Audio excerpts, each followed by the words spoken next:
दोस्तों, अगर आपकी सैलरी दोगुनी हो जाए लेकिन सेविंग जीरो रहे, तो क्या आप अमीर बन पाएंगे? द साइकोलॉजी ऑफ मनी का चैप्टर 10 यही सच्चाई बताता है। नमस्कार दोस्तों, स्वागत है आपके चैनल पर।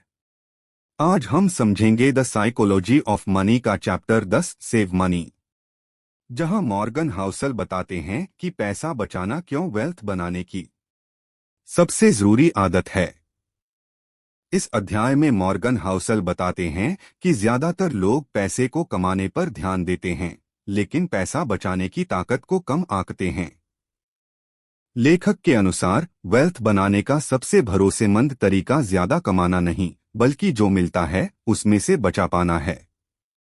आप कितना कमाते हैं, यह कई बाहरी चीजों पर निर्भर करता है, जैसे आपकी डिग्री, नौकरी, बाजार या किस्मत। लेकिन आप कितना बचाते हैं, यह पूरी तरह आपके नियंत्रण में होता है। लेखक समझाते हैं कि बचत का असली फायदा यह नहीं है कि आप भविष्य में ज्यादा खर्च कर सकें, बल्कि यह है कि आपके पास विकल्प ऑप्शंस बनते हैं। सेविंग आपको मानसिक शांति देती है और आपको मजबूरी से बाहर निकालती है। जब आपके पास पैसे की बचत होती है, तो आप गलत नौकरी, गलत हालात या गलत फैसलों को ना कह सकते हैं। यही वजह है कि सेविंग सीधे सीधे आपकी आजादी से जुड़ी होती है।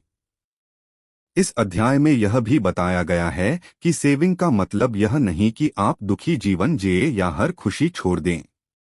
असली सेविंग तब होती है जब आप यह समझ लें कि आपको क्या चाहिए और क्या सिर्फ दिखावे के लिए है।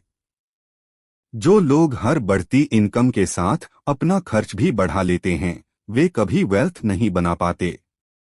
इसे लाइफस्टाइल इन्फ्लेशन कहा जाता है और यही सेविंग का सबसे बड़ा दुश्मन है। लेखक का मुख्य संदेश यह है कि आपको अमीर बनने के लिए किसी खास रिटर्न, सीक्रेट स्ट्रेटेजी या परफेक्ट टाइमिंग की जरूरत नहीं है। आपको सिर्फ इतना करना है कि आप नियमित रूप से बचत करें, धैर्य रखें और समय को काम करने दें। छोटी छोटी बचतें जब लंबे समय तक जारी रहती हैं, तो वही कंपाउंडिंग के जरिए बड़ी वेल्थ बन जाती हैं। अंत में लेखक कहते हैं कि सेविंग कोई फाइनेंशियल टेक्निक नहीं, बल्कि एक मानसिक आदत है। यह आदत आपको सुरक्षित बनाती है, शांत बनाती है और आपको जिंदगी में ज्यादा कंट्रोल देती है।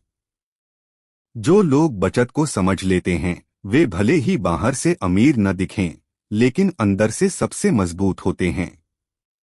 अगर आपको यह वीडियो पसंद आया हो तो लाइक करें, कमेंट में बताएं आप हर महीने कितना % सेव करते हैं और चैनल को सब्सक्राइब करना न भूलें।